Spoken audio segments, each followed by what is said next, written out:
የሐዋርያት ሥራ 22 በቀጥታ ምን ይላል? የሐዋርያት ሥራ ምዕራፍ 22 ጳውሎስ በኢየሩሳሌም በአይሁድ ሕዝብ ፊት የሰጠውን የግል ምስክርነት በቀጥታ ይመዘግባል። ጳውሎስ እንደ ታማኝ አይሁዳዊ፣ ክርስቲያኖችን ማሳደዱንና ወደ ደማስቆ በሚወስደው መንገድ ላይ ከኢየሱስ ጋር ያደረገውን አስደናቂ ግንኙነት ያብራራል። ምዕራፍ ኢየሱስ ከጳውሎስ ጋር እንደተነጋገረ እና ለሕይወቱ አዲስ አቅጣጫ እንደሰጠው በግልጽ ይናገራል።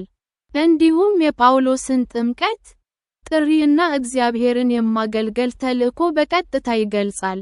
ምዕራፍ የሕዝቡ ለጳውሎስ ቃላት የሰጡትን ምላሽ በቀጥታ ያሳያል።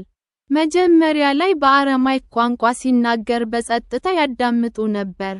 ጳውሎስ ወደ አሕዛብ መላኩን ሲጠቅስ፣ ሕዝቡ ተቆጥቶ አመፀኛ ሆነ።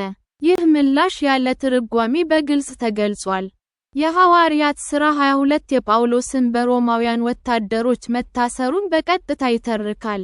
አዛዡ ሕዝቡ ለምን እንደተበሳጨ ለመረዳት ይሞክራል። ጳውሎስ ወደ ሰፈሩ ተወስዶ ሊገረፍ ተቃርቧል።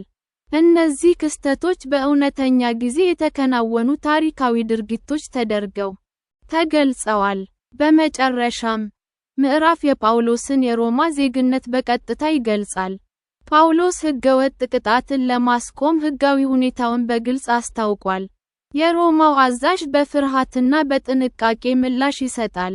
ይህ ቀጥተኛ መግለጫ የጳውሎስን ሁኔታ ውጤት ወዲያውኑ ይለውጣል።